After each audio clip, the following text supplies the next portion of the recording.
Good afternoon. I am Mayor Pro Tem Corey Branch, Chair of the Transit and Transportation Committee. We have two items before us today. Couple things. We will actually start with item 2, then do item 1, because item 2 probably will not take as long as item 1. And also there is a hard stop at 4:30 that we will have today as well. So with that said, I will open it up for item number 2, our Comprehensive Plan Amendment, CP 323. So good afternoon, Mayor Pro Tem. We've got staff here today from Planning and Development, since this affects planning, also affects transportation. So we've got a host of staff here that are available to you for questions, and we'll have Bronwyn and Rita start us off. So thank you. Hey, good afternoon. Bronwyn Reedus with Planning and Development. I'll give just a quick overview of the request, and then transportation staff have some remarks as well. So the request is a comprehensive plan amendment initiated by Wake County for the Kellum Wyatt Farm Park property. This property is located on North Rogers Lane, just south of Newbern Avenue. And the request includes 3 changes. The first is a change to the future land use map. So today, the future land use map is moderate scale residential with some public parks and open space. The request is to amend that to be fully public parks and open space. And then the next 2 changes included in the request are 2 changes to the street plan.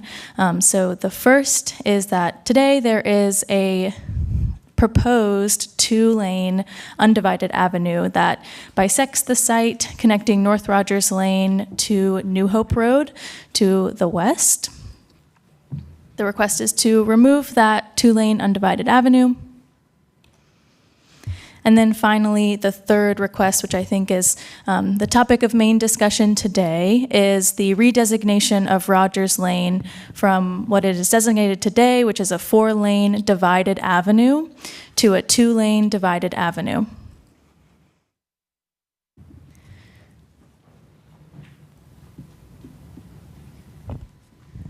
Good afternoon, members of the council. I'm Monique Guyant with Transportation, and I'm here to provide some transportation background and see how this request aligns with the transportation trends we see in the area. And so when we look at redesignations for our comp plan, we lean heavily on a trusted source, which is the 2050 Triangle Regional Model. This model accounts for any land use trends, growth rates, and planned infrastructure that we have for Wake County. And so looking at these projected volumes for 2050 along Rogers Lane, we can see that they range from 8,700 vehicles per day to 14,200 vehicles per day. Additionally, we see that this aligns with the typical capacity that we see for 3-lane roads.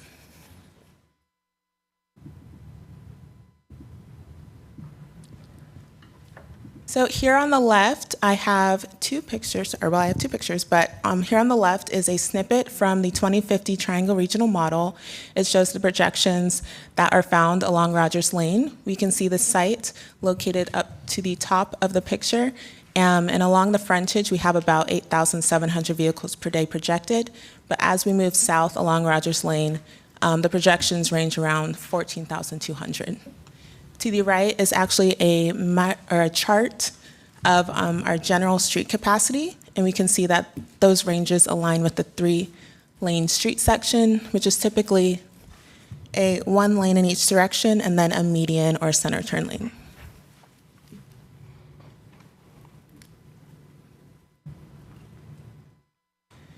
So the existing conditions found on Rogers Lane is typically a right-of-way that ranges from 70 to 100 feet. Now, this corridor of Rogers Lane is typically built out. There's a few vacant parcels, about 3, along this long 2-mile stretch.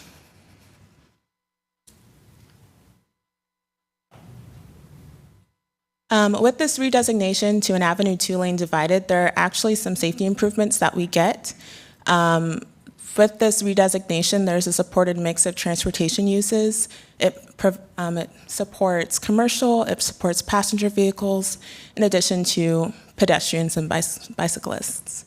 Additionally, we've seen significant rates of crashes to decrease with this switch from a 4-lane to a 2-lane divided. Additionally, along the Callum Wine Farm Park frontage, with the shorter 2-lane divided cross-section, we'll see that there's a shorter and more accessible crossing found for pedestrians crossing. And that concludes my presentation. Thank you. Okay. Thank you. Real quick, is there anyone in the public here to speak on this one? So I don't think the resident showed up, and I don't think the county's here either. The county? Okay, got you. One of the questions, do y'all plan on making any comments? Do you have any comments you would like to make? Okay, so what I'll do, before you come up, first of all, council members, anyone have any questions for staff on this one? Okay. You can come up now. I want to check with them first, make sure they have any questions for staff. Sorry. One of my questions I have for you in speaking, I'm going to do 4 minutes first where you can speak, and maybe you can address one question is, as far as connectivity, what would that look like for the neighbors? Okay. Absolutely. Good. Okay. Thank you. Good afternoon, everybody. My name is Chris Snow. I am the Director of Parks, Recreation, and Open Space for Wake County. Thanks for having us today. City staff did a good job of explaining where the property is, so don't really going to cover that anymore. But really wanted to focus where I think the park, how we're going to develop the park, how it's going to be used, and how that may or may not impact the traffic that's coming to the park, since that seems to be the most critical thing here. So this is a copy of the adopted master plan. The county commissioners have adopted this, and basically it reflects the way we build parks, which is typically a more natural resource-based outdoor recreation. So what does that mean? It means that we typically don't build a lot of built facilities. There are no ball fields here, there are no community centers, and so there are no big facilities that would draw a lot of people to this site at one time, if that makes sense. So we're not playing tournament league ball here or having fitness classes and those kinds of things. Our typical park facilities open at 8 a.m. in the morning. We close at sunset, so they vary throughout the year, probably very similar to the way Raleigh operates its parks. There is a conservation easement on the property, which limits a lot of our development, especially impervious surface. The main access for this park is off of North Rogers, as is the parking. Which I think was a question earlier about the parking lots and where they were located and their capacity. Total for both is about 63 spaces, 65 spaces, excuse me. So, and again, right off of North Rogers. So talking about access, of course, access to the park. The whole reason we build parks is to get people outdoors, and we want them to come. We have proposed extending, there's currently a sidewalk on a portion of North Rogers on our side. We would be extending that onto our property. We have also proposed crosswalks across North Rogers that would allow the citizens on that side to come across to the park. We do have an access on the west side, which is over on Patriot Drive. Is it Drive? Patriot? Sorry, I should know this, but I don't. Over on the west side, we actually have an access on that side too. So the whole park would be accessible to the neighbors. So again, really important to us to be able to bring folks to us so they can enjoy our demonstration gardens, educational gardens, community gardens. We're going to have trails, we're going to have fishing, picnicking, playgrounds. So a very passive recreation site really for the immediate neighbors, but citizens all across Wake County. Okay. Definitely, thank you. You addressed my questions. Any questions from council members? All right. Thank you. Just one from staff. It had to do with the current right-of-way. Do we know how far it may go in on the property? Because if they're doing a sidewalk, is that sidewalk on their property, or is it in the, will it be in the right-of-way? Currently, I would not know how far this proposed sidewalk would go into their property. Okay, okay. All right. With that, I had a conversation with staff earlier around Rogers Lane and looking at what would be the impact in lane reduction. And I feel comfortable with the answers that I received as far as the rest of the street, because in making this text change, it doesn't just impact Rogers Lane in front of the property, it impacts the entire corridor. So with those questions being addressed, I'm comfortable with us referring this back to council. One thing that we would have to do is to refer it back out with a date certain, October 17th, since we did not get a date certain when it was sent to council. So I would just move to recommend this back to council with a date certain with the hearing for October 2nd with no changes. Second. All right, it's been moved and properly second. Any questions? None. Call the question. All in favor, say aye. Aye. Those opposed have the same right. Passes unanimously. Thank you. So now we'll go back to item number 1. So Mayor Pro Tem, one quick question just for clarification. You want to hear this back on the October 17th? 17th, Okay. right. All right. So we'll report it out on Tuesday, which would be the 2nd, Third. the 3rd. And then I don't think we can have, based on the attorney's office, we can't have the hearing on the 3rd. Right. Because we're just reporting it out. So the recommendations for the 17th. Just want to make sure the clerk got the date, so. Yeah. All right. And the recommendation is to continue the hearing on the Yep. second meeting in October. Yeah. So thank you. So next up, we have an item that we have not had the public hearing on yet. It's an item at Fairview and Bickett. It's a rezoning, and we have Hannah Reckow from Planning and Development and Monique Guyant again from Transportation here to discuss this with us. Good afternoon. Hannah Reckow, Planning and Development. Similar setup. I'm going to give an overview of the case and then pass it off to Monique to talk about the transportation context. So this is a rezoning request C-5021, a collection of properties, a little over 1 acre in size at the intersection of Fairview Road and Bickett Boulevard. Planning Commission recommended approval 7-0, and the public hearing is scheduled for next Tuesday. So location, this is in the Five Points neighborhood, just north of the kind of Capitol Boulevard corridor and a number of industrial and commercial uses that surround that area. So it's sort of on the split between a more industrial environment and a residential area. Zooming into the site, you can see the collection of parcels here. Most of the frontage is on Beckett Boulevard with a smaller frontage on Fairview Road. Currently on this site, there's a collection of commercial uses, retail, other personal service, one-story structures. You can see what that looks like from the street view, from Fairview, and from Beckett. And there are a number of zoning conditions that are proposed.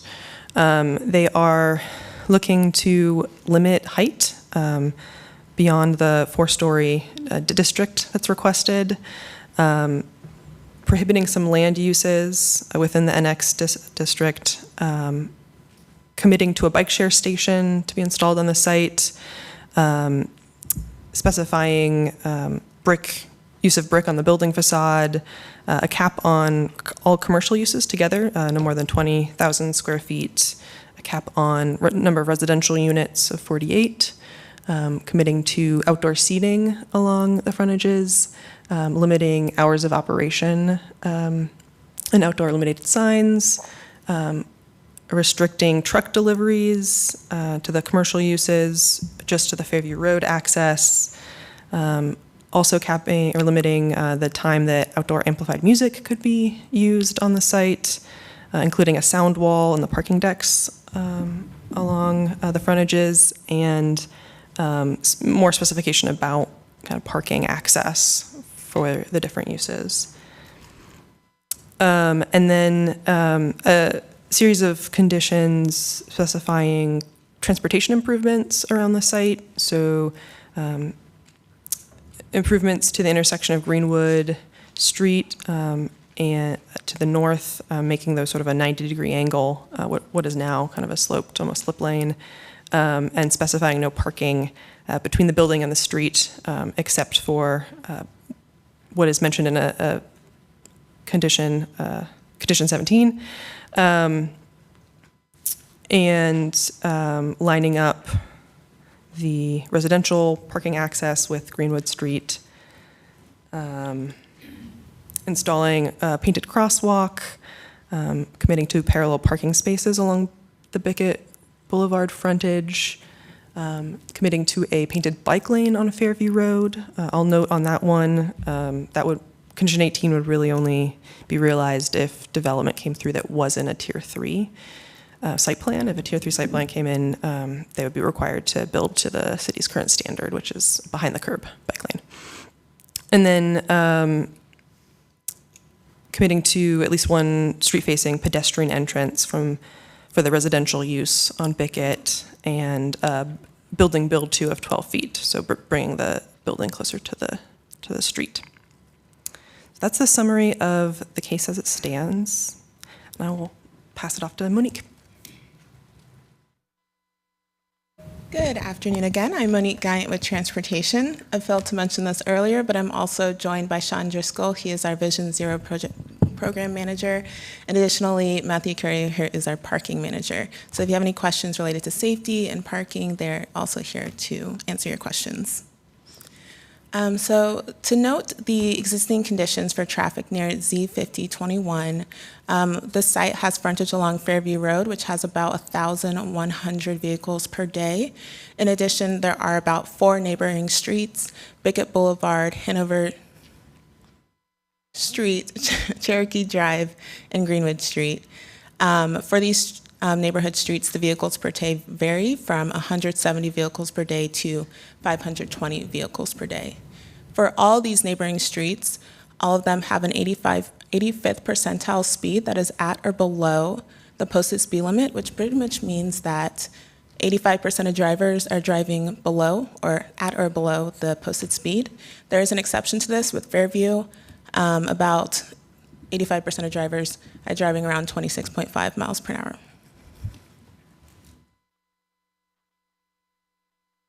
I wanted to shed light on some traffic calming projects that have taken place near the area.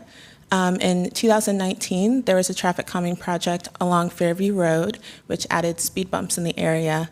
An actual result of this traffic calming project was previously the 85th percentile for the street was around or nearly 38 miles an hour.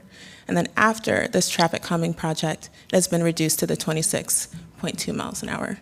Additionally, there was a traffic calming project done on Roanoke Park. Speed bumps were installed as well, and this was taken place in June 2023. We do not have any results for this as of yet. We like to wait about 9 months until we look back on how the project impacted the area.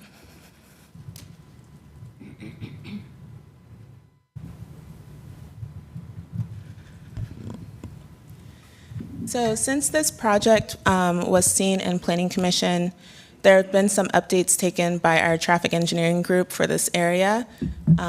As response to the neighborhood concerns, the requests out of Planning Commission, our transportation staff completed a signs and marking audit where actually they went out onto the site. They took note of any existing signs, noting to the speed, noting to the street operations, and they were able to see that all the signs were present and in good standing. Additionally,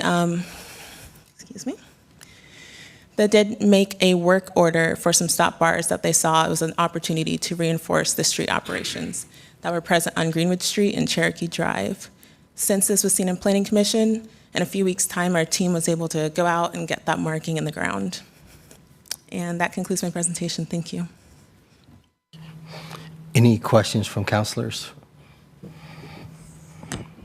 Thank you so much. I know that you said we had the Vision Zero representative here from staff, and I was just wondering if we can talk to any safety from the park crossing over the street, whether that's Bickett or Cherokee. Are there any concerns that you see within the Vision Zero program?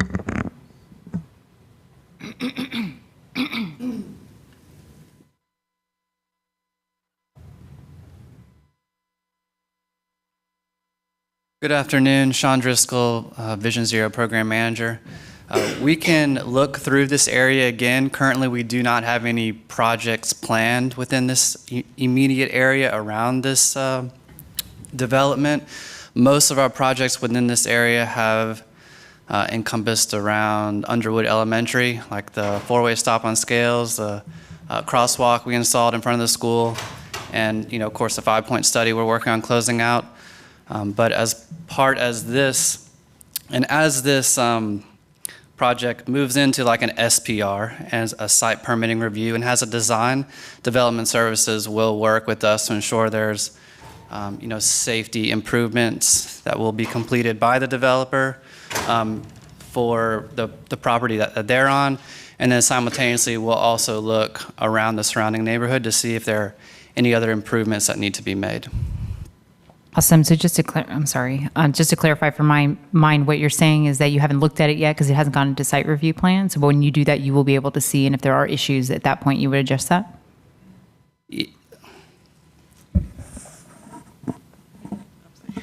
Basically, yes. Great. Yes, Thank you so much. we will look around the area more as this project continues to develop. But currently, we do not have any safety projects identified that we're moving forward with around this location. Thank you so much. Any other questions from? Go ahead. Hi, I just wanted to add additional information.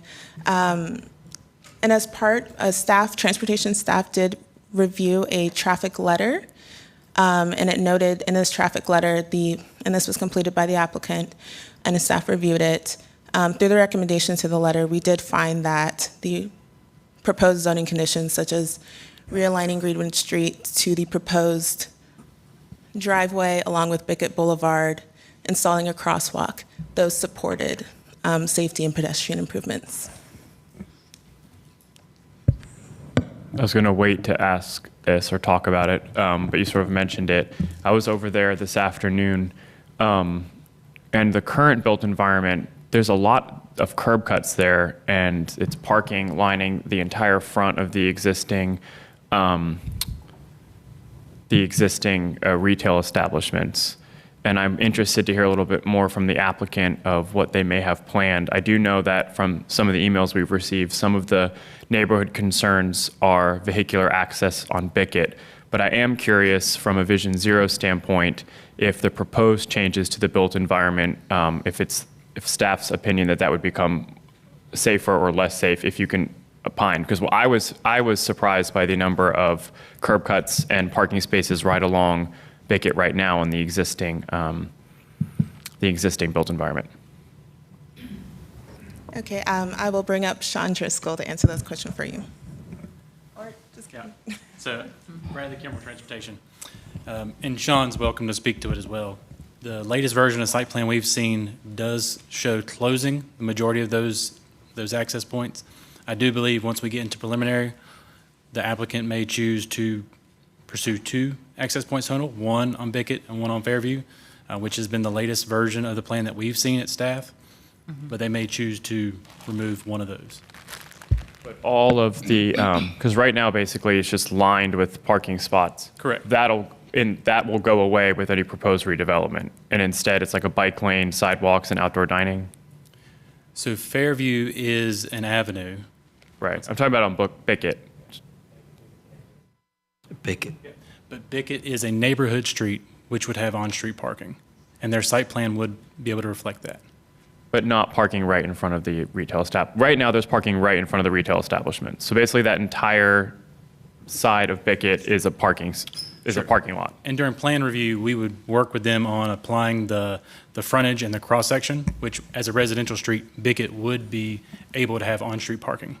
Okay. along I mean, the I need to frontage. ask the applicant. I'm just trying to figure out if all of that parking in front of the retail establishments would go away with a redevelopment, because, Sorry, on-site parking? yes. I'm sorry, I was thinking on-street Yes. curbs. Right now, it's currently built with a bunch of surface parking in front of the retail establishments. Yeah, so- And if any proposed redevelopment, would that be replaced with not parking? The proposed zoning conditions prohibit on-site parking between a building and Bickett. Okay, that was my question. Because what's there now, and I guess my question is, do we have an opinion about whether that would be more or less safe? Because it seems like right now, all that parking probably seems less safe than removing it.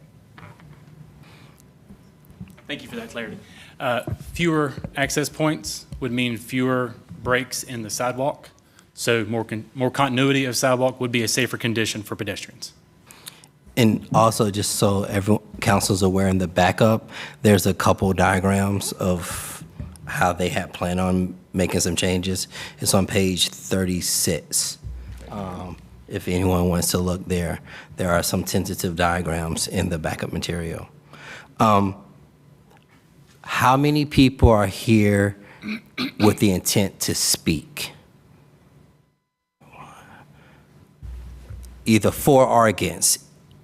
Either side, but are here to speak. Hold your hands up, please. I'm trying to get a catch, because I don't have a magic sheet like a council meeting. So 1, 2, 3, 4, 5, 6, 7, 8, 9. So we have 9 people here to speak.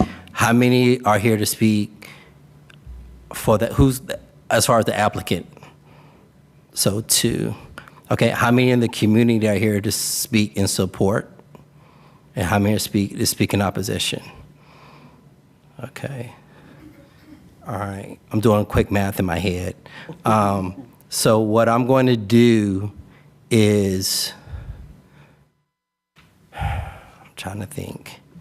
I'm going to give 10 minutes per side to speak on this, so you all can figure out how you want to do your 10 minutes per side.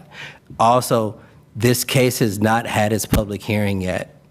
So it will have a public hearing on Tuesday, and it will go through the normal public hearing process. Out of today, because I want to set expectations, because it has not had the public hearing, we cannot, quote unquote, make recommendations, but we can give suggestions. And then once we have the public hearing, it can go forward from there as far as, if council decides to hold it, kick it back to committee or whatever. So I just want to level set expectations so everybody knows what to expect coming out of today. So council, any questions from council, any of that? Okay, so what I'll do first as far as the applicant, you can come up first, speak to the project. I do have some questions, but I'm gonna let you speak to the project first, and then we'll go from there.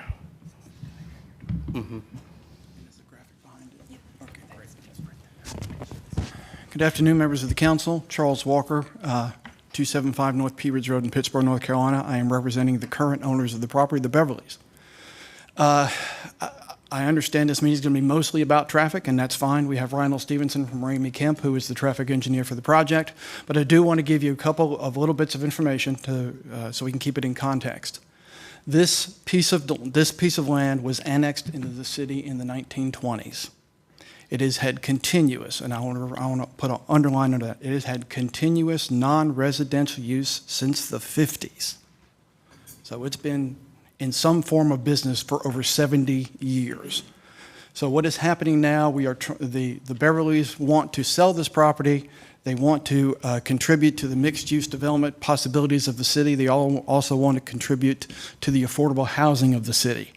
The area around Roanoke Park are beautiful houses, both new, renovated, and old. Looking at a quick view of retail values, they're anywhere from $600,000, $700,000, $800,000, $900,000 to $1 million in that area. So even if you had, and I'm not saying we're doing one, even if we did a $600,000 condo, that's still affordable housing in comparison. What is there now, it is currently zoned industrial 3. What we're trying to do is mixed use 4.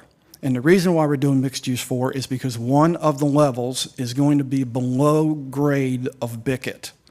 So I want everyone to understand that it's only going to show 3 stories at its highest point. It'll show 2 stories on Fairview, and it'll show 3 stories on Bickett.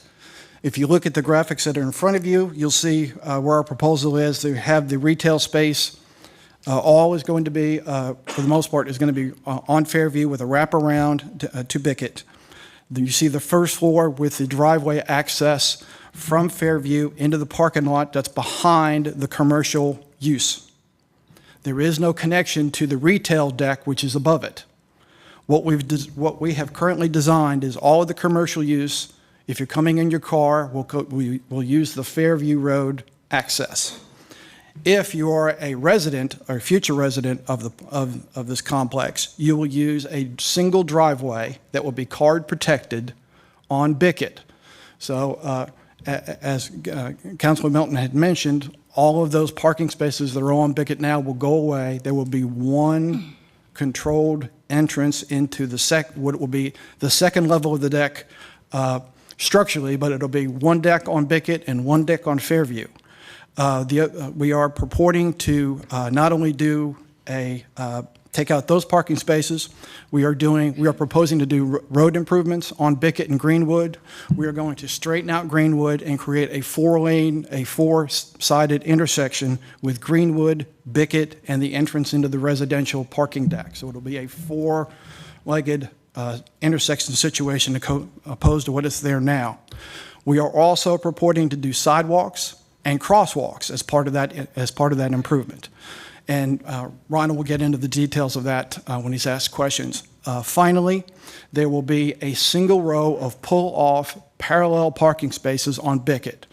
Cars will not park in the travel lane of Bickett. They will pull off to a lane that will be beside the travel lane of Bickett. We are purporting to do up to 20,000 square feet of retail, up to 48 units. And on our site and on that street, we are purporting to do over 125 parking spaces. We are loading up the site to support our project because we understand the neighborhood has a parking problem. The Asia restaurant next door, which just opened a few months ago, has 2 parking spaces for a restaurant. And then further down at the Kennedy Electric building that's recently been sold will be the Trophy Brewery and Restaurant. It's a 30,000 square foot structure with 30 parking spaces. We have 5 times the parking spaces that those things have. And so we feel like we have parked what we're purporting to do. On top of Fairview, we are going to have, there is going to be a pedestrian deck so you can overlook the area. It will have a sound wall. And I will give you, hopefully this comes up correctly, and of course it doesn't. And the graphic didn't come up. Oh, okay, there you go. This is the current state of the graphic of the building. This is not part of the conditions of the case because the Beverleys will not be the ultimate builders of this complex. However, everything you see in this graphic is covered by conditions. We have, you'll see on the green, on the second floor of the pedestrian deck over the commercial, there's a sound wall. We show here this as a green sound wall. If the neighbors want a glass wall, that's fine. But as you see, the parking lot along Bickett is not going to look like a parking lot. It's going to look as part of the building. So that was an architectural modification we did, and then it has 2 stories above it. Again, 4-story building, but 1 story below Bickett. So it still has the same height as the current zoning. So we're just trying to purport to do the mixed use. And again, we have had conditions that talk about openings, lightings, materials, bike stations. We have put all that into conditions as well as the changes of the improvements of the roads. We believe we have a good project here that will be a transition between the commercial and current industrial and commercial uses that are directly south and west of this project. south and east. North and west of this project is the Roanoke Park neighborhood, and we believe we are a clear transition between those two uses. And hopefully that you members of the council will see that. If you have any questions, I'll be happy to answer them. Sorry for talking so long. Good afternoon, Reinhold Stevenson, Ramey Kemp Associates. And so we did prepare a traffic study, actually a couple of them for this particular case. And I think Monique has kind of covered some of the traffic numbers that the city had, and they actually match up very closely and very well with the traffic numbers and projections that we had in our study. So I feel like all of that, those traffic numbers are good. I do want to spend just a minute on, I think, something that came up about the number of driveway cuts and the sort of the safety aspect for pedestrians. And I think, you all have hit on it perfectly there. That section from really Fairview all the way up through this site is almost, it's not a continuous driveway, but it is almost wide open for driveway cuts along that section. And so what this project will do is basically clean all of that up and condense that into one four-leg intersection with the pedestrian crosswalk at that four-leg intersection going into this one driveway along Bickett. And that, from a pedestrian sort of expectation standpoint, if you can picture kind of walking along the sidewalk, not knowing if current conditions, not knowing if somebody's going to back out of a parking space or somebody's going to pull in at any point along there, it's sort of an unknown. And I think the reason this is a better situation is that, for pedestrians certainly, is that if you're walking along the sidewalk, you now have to focus on one spot, one place, to see if there's a car coming. And by the way, your crosswalk is going to be at that same spot. So it's just going to be more straightforward for pedestrians in this area. And that was all by design, working with staff and all the comments we've received on this project since the beginning. So I did want to hit on that. I also just will quickly point out that the driveway along Bickett that services the residential component of the project is going to generate about the same, maybe a little less traffic than the current uses that are there along Bickett today. So it's not a situation where there's more traffic on Bickett than there is today. And I think the team's really tried to make a really concerted effort to clean it up for vehicles and for pedestrians there, to make it all in one nice, neat intersection. So I did want to point that out. And if there are other questions, I'm going to be very happy to answer those. So I have a question around the parking. When you're speaking of building the 120-some spaces, and there's a restaurant there that only has 2 spaces currently, is there an agreement where the restaurant will be using some of your parking? No, the commercial parking that's part of this project will be around the corner on Fairview. Okay. So if I wanted to come eat at that restaurant, I would park where? It's the Wild Wild West, wherever there is a parking space. Okay. Has there been any conversation to possibly some type of agreement? No. One of the meetings we had, I think, with the Planning Commission, the neighbors had told us that they thought that the restaurant, this is what I remember, and please, if I get it wrong, tell me, that they think that Asia has a deal brewing with Trophy, which has a deal brewing with the Capital Associates building down the street. So I think it's a 3-way slot for their parking spaces. Okay. Whereas ours were on site. Okay. The way you explained all of that was very, very helpful. I guess a simple question, it may not have a simple answer, is there any way you could just eliminate the access on Bickett and have everybody use the Fairview entrance? I mean, I have seen some decks where you enter the deck and the lower level is retail, and then the gate for the card reader is like up a ramp, and then you get to the second floor for the residential. Like, is there any way you could just close the Bickett access for the residential? Well, and I'll let Chuck maybe follow up on what my thoughts on it. But one of the things about having the second access point, there's a couple of things about it. One is the grades work well for that, right, to come in off of Fairview. You can kind of see in the top left corner and the top right corner of the drawing on the screen there is the top left is the access off of Fairview that goes into the commercial layer or level of the deck, and then Bickett on the upper right.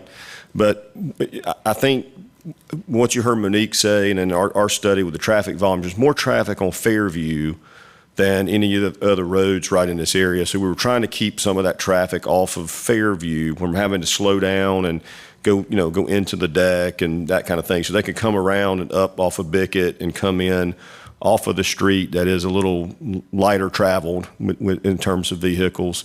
And I think it does serve to really create that nice separation. And I know what you're saying about being able to have the card reader for one deck or one level versus another. This was a very kind of clean way to do it here that we have to create that separation from the residential and the commercial. But I don't know, Chuck, if there's anything you want to add to that, or. Our two intentions were to separate the uses, the residential going one way and the commercial going the other. And the other point was trying to respect the existing environment around us. Bickett rises above Fairview. So we were trying to use the existing topography around it to make a less of a dramatic discussion about trying to level the whole place and build up extra structure. So we were trying to honor the existing topography around us and to separate the uses. And just to follow up on that point, is what you're saying, just because won't talk to me like I'm 5, it is not possible to have both entrances on Fairview. Is that what I'm hearing, that that's not a possibility? And then why? I still don't, I understand what you're saying, that it looks and that what you were attempting to do, and I'm asking about the capability of that option. I mean, I think it's possible. It's definitely possible, I think, to do that. Is it easy to do it, or some challenges that we would have to really work out? I think it's probably possible to do it, just from and talking really in terms of a movement of traffic, and are there ways to separate commercial and residential? I think yes, there is a possibility of that. Could it be done? I mean, could it be done easily? I don't know the answer to that, but I think you could conceivably bring all the traffic in off of Fairview and have traffic probably still function okay and move through there. I'm not sure what other challenges there may be. So what are the challenges that you see with that? I think it's, it may just be from, like Chuck alluded to, maybe a construction standpoint. How could you construct that easily? Do you lose any parking spaces in the deck by having to sort of ramp up and circulate internally? That's a real possibility, I would have to think, to lose parking spaces with that. I don't know what it looks like in terms of other sort of constructability type issues, but you could move traffic probably in and out of there. But we haven't really studied that, but I would have to think there's probably a way that could be done if it had to be. I have a question for staff, and I know we don't have anyone from fire here, but hopefully someone can give a best effort. From a parking deck that has levels, or with a ramp, to just coming straight in from a street standpoint, from a safety standpoint, what would be the recommended action? And I'll preface, Bradley Kimber from Transportation.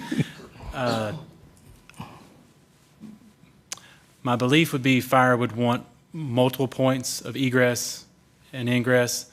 As far as serving the site, they would likely do it from the public right-of-way. So for apparatus access, it would likely come from Fairview or for Bickett. Okay. Yeah, just a question about the parking intended as in this current design. Yes. How many parking spots would there be for the residents?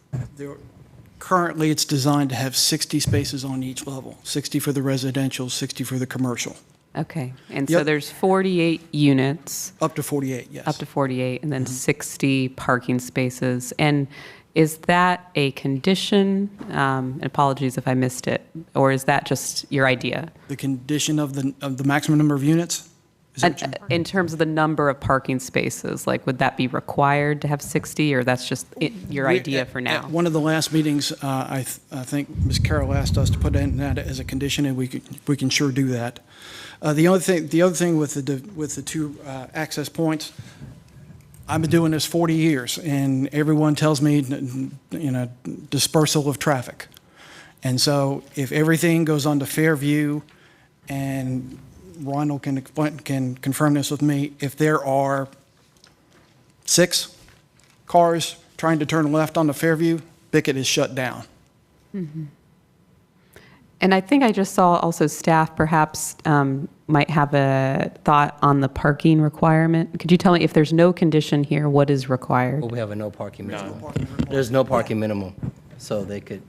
That's right. I was just going to clarify, there is not currently a zoning condition that would require a certain amount of parking, and there are not parking minimums anymore in the UDO. So as is, without a condition, we really wouldn't have any idea how much parking would be there. That's right. So I'm just going to put out as a suggestion, that some condition around the amount of parking spaces is going to probably be very important to this case. Sure.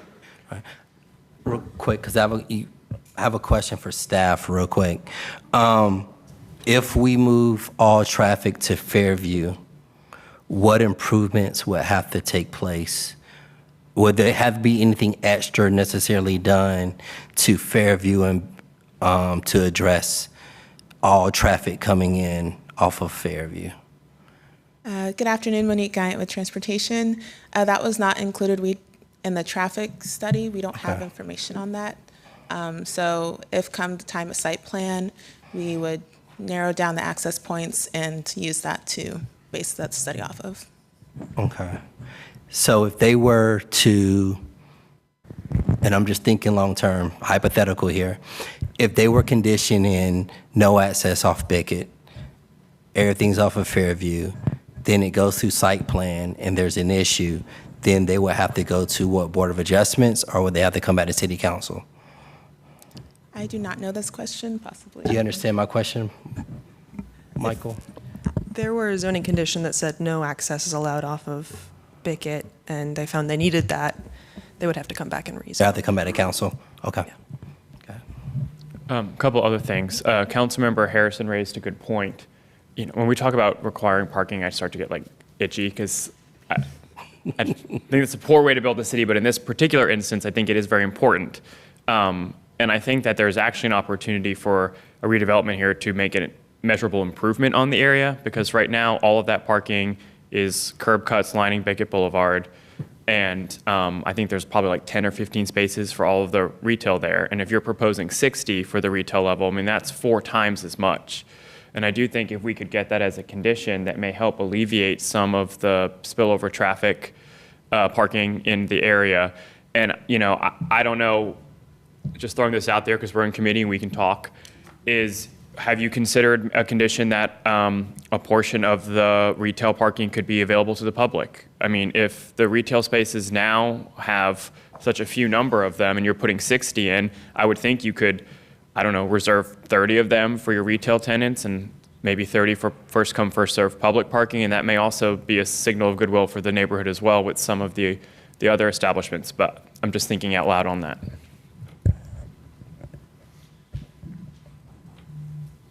At the very least, the 8 new parallel parking spaces on Beckett will be open to the public.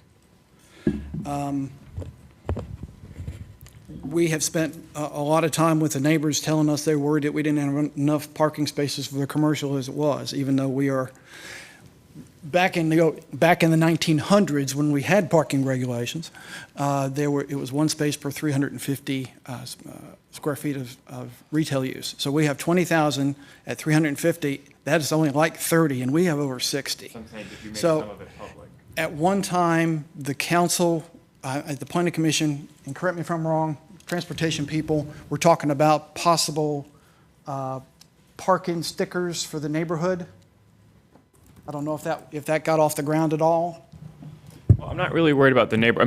So what I'm trying to say is I think there could be an opportunity for improvement to the current conditions there. And a couple of things I'm hearing. I actually came into this thinking we should not have any access on Bickett, but hearing the explanation about how we're going to reduce it down to just one curb cut, we're going to realign the road, there's going to be a crosswalk, feel a little bit better about that. The issue with, folks going to Aja's very popular restaurant and going to the new Trophy, very popular, I think what could also be helpful is you're right that when we had parking minimums, you probably only would have been required to build 30 parking spaces for all of your retail. If you're going to condition 60, could you make even 10 or 15 of them public parking? So there's spaces that could say parking only for X retail tenant, but then maybe you have 10 to 15 spaces that are first come, first serve, and if folks are traveling to the area to visit any of these other establishments, could park in your deck.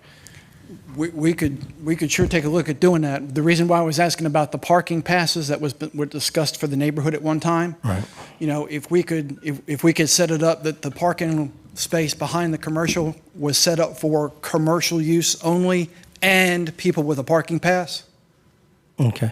Neighborhood parking pass. That would be something we're trying to do. We're just afraid that we're going to pay the price that Asia didn't do what it was supposed to do. If we just say you have whatever you need. Okay. So what I'm going to do, because we need to hear the other side. There's a minute, 2 left, but I think there's probably going to be more questions. We're going to put 10 minutes up. Thank you. And then you all can figure, I don't have a list of names, so I don't know who. If you could just come up front and speak, and then just be respectful. I think y'all have been talking to figure out who's going to do the majority of the talking, but just remember it's 10 minutes, plus whatever questions we ask. And Bob please Gilbert. give your name. Bob Gilbert. I live 2 blocks from this development where it's going to be. I've been in 5 Points for 21 years. I want to comment first that in 21 years, I've never known of anybody being injured in front of that development. I want you to know that for any kind of process. Since we're talking about transportation, the thing I want to really reiterate about the neighborhood and about the entrance on Bickett is that for 2.5 years, this is the number one thing that the entire neighborhood, now 214 people on our email list, are concerned about, is the entrance on Bickett and its relationship to the park across the street, the Children's Park. And I want to point out to you that Greenwood is a one-way street with no sidewalks. It has about 20 houses on one side, and about half of them have children. Kids are running back and forth across the street. And on the other side is a children's park with 25 to 50 kids and their mothers there every day. They're mostly infants. For Goal Zero, this is, to me, an incredibly crazy thing to drive all of that traffic down a one-way street with no sidewalks and then put that entrance. And that one entrance is the number one thing that the neighborhood is concerned about, the Bickett Street entrance.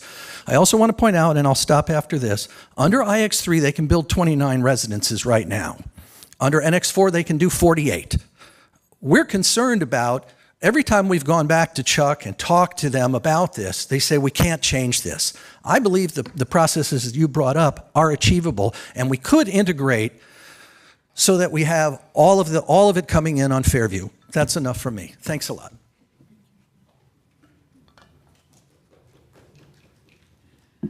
I'm Carol Mayer. I live on Hanover Street, around the corner from this. I hope I'm as pithy as you were, Bob.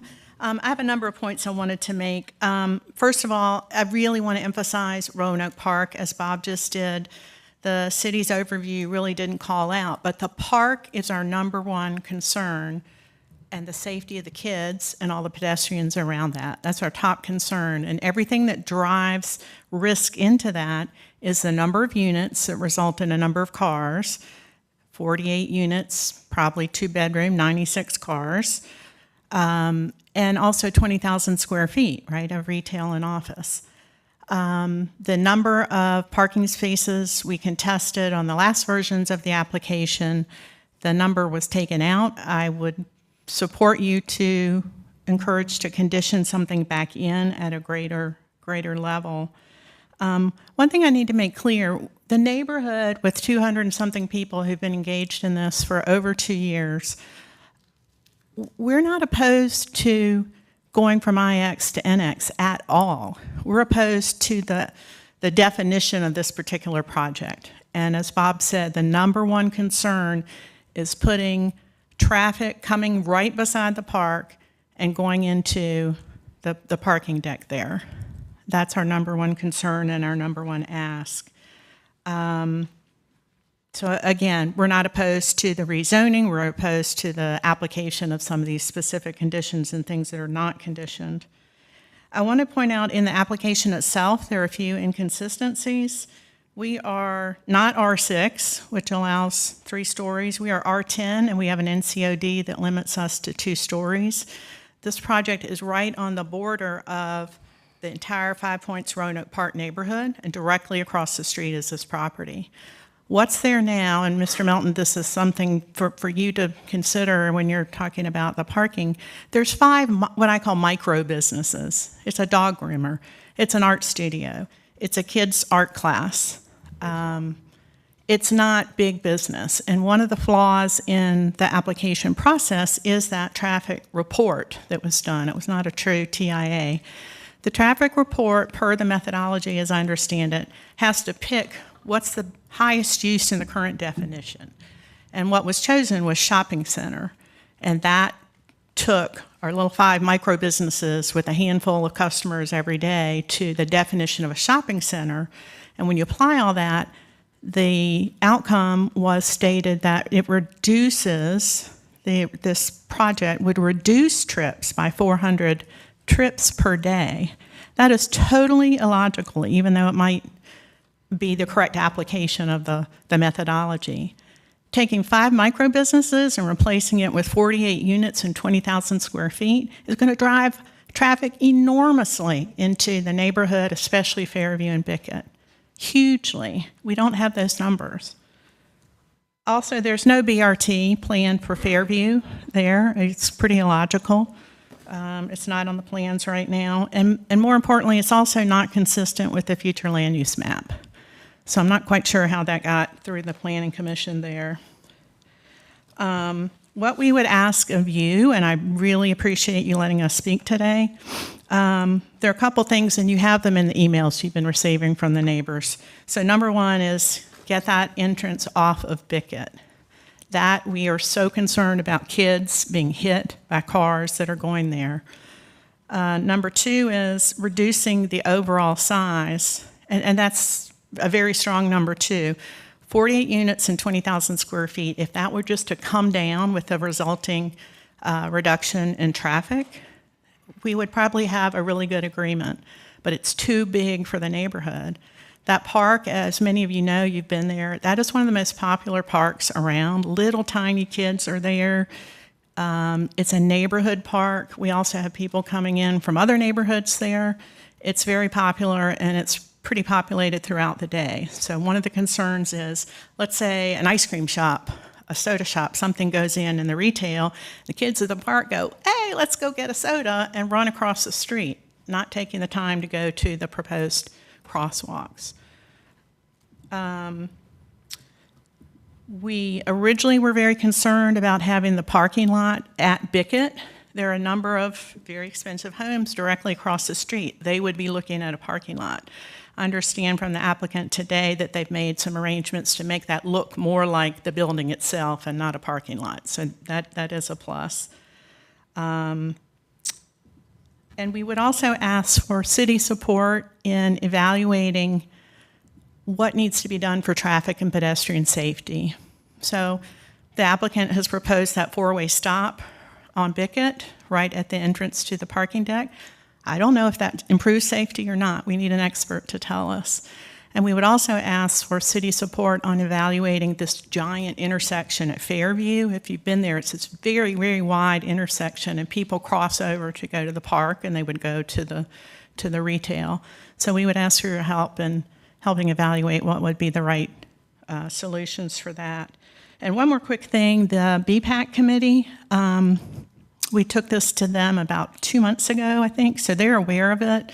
I'm not sure if they made any comments to the Vision Zero proposal, but they have had some interesting conversation too about possible solutions, so that might be something to tap into. Thank you very much. Is anyone else? There's 2 minutes left.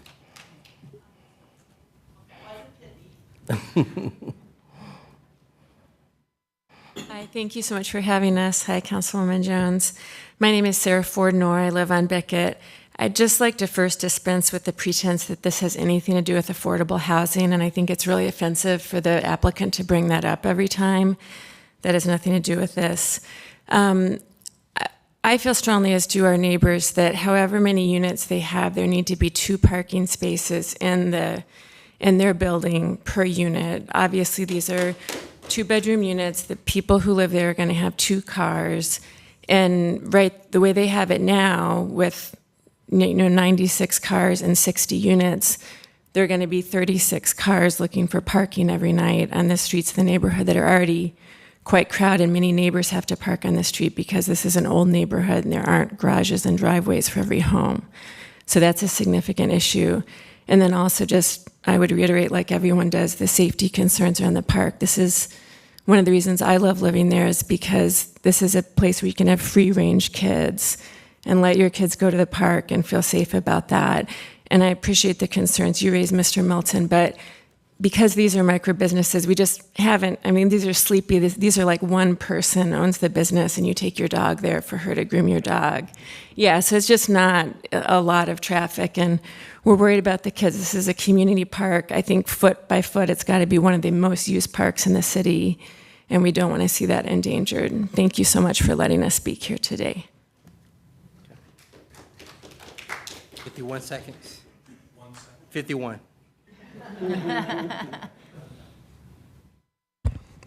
Hi, Pete Candido. I live about a block away on Perry Street in Cherokee.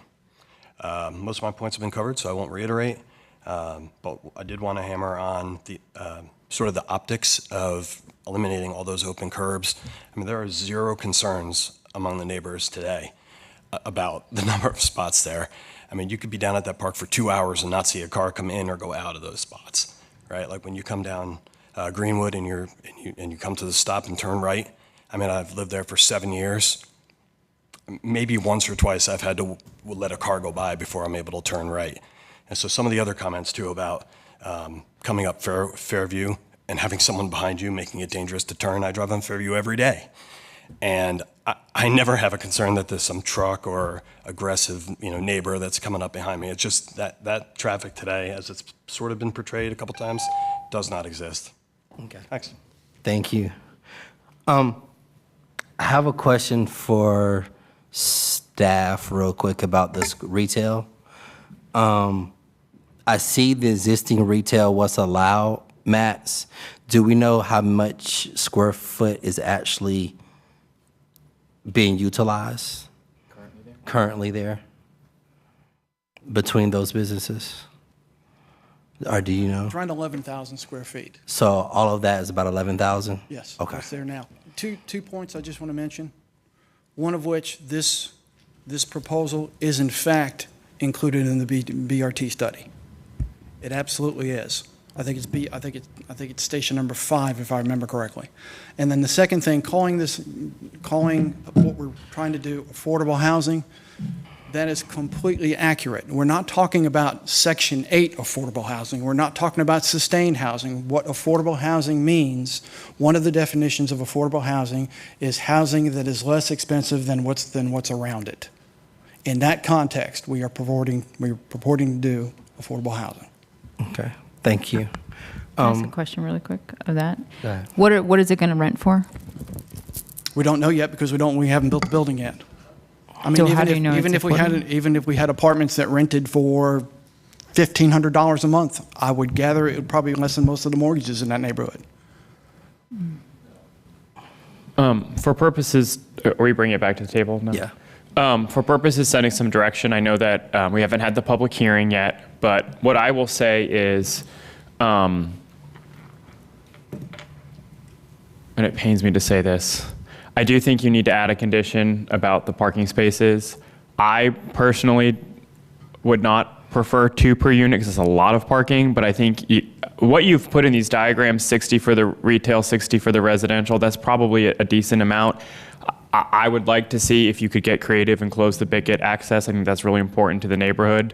And if you could provide some of the parking for the retail spaces to be available to the public, I think that would also send a strong message. Those are just things that on the top of my head that I think could make this project better. I will say, though, that I think more people living near a park, more people living in an area that's very walkable, more people having more retail in a neighborhood that supports the retail that's already there, those are good things. And I do think that the existing building, it's older, if it could be built, redeveloped with a walkable amenity, something that looks really nice. I think that's exactly the type of mixed-use development we want in the city, particularly in this area. But for ways to make the case, I think, better and to make the community feel a little bit better, I do think looking at closing the Bickett Boulevard, conditioning some parking, and seeing if there's any way you could designate even a handful of spaces to public use, first come, first serve, to help with some of the existing spillover, I think that could go a long way. Anything?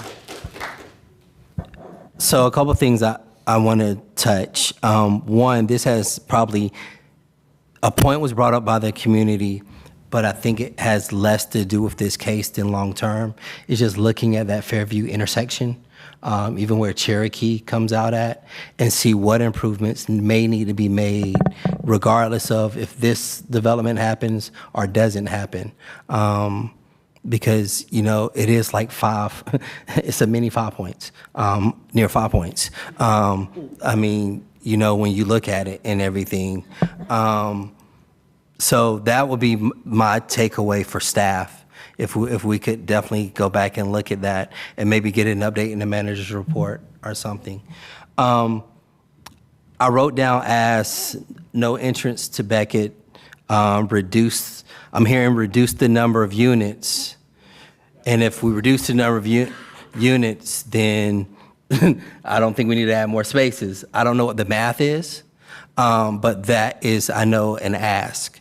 And then overall improving the traffic and pedestrian safety. I think there's certain things that will be required by code regardless, as far as pedestrian and traffic safety, that staff has on record when they go through the site plan and reevaluation. So that part will take place with any type of redevelopment here, as far as pedestrian safety plans. I think every street in the city has a bike lane designated for it almost. So all of that will be considered. Anything else or anything anyone would like to share? Again, we're gonna rehash this again in 5 days. So, and more than likely it'll be 8 minutes per side by the standard for our council meeting. It'll be in the evening session, so at 7, I don't know. The agenda doesn't come out until an hour from now. It'll be this afternoon, yes. Yeah, so I don't know what point it's gonna be, but it'll be 7 p.m. on Tuesday is when we will have the public hearing for this case. Coming out of the public hearing, the options that are available are to the council are, council can hold it at the table, council can sit it to committee, or council can deny it, or council can approve it. I think those are really the 4 options that are available. I don't know what path it's going to take. I think there's a lot of conversation that maybe you all could have between now and then, that maybe you show up on Tuesday and all of a sudden it's kumbaya. I don't know.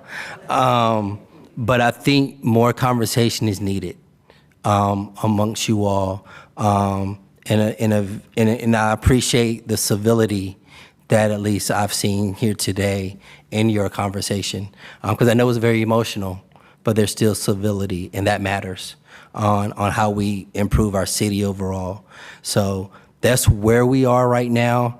I've noted the suggestions that we've heard.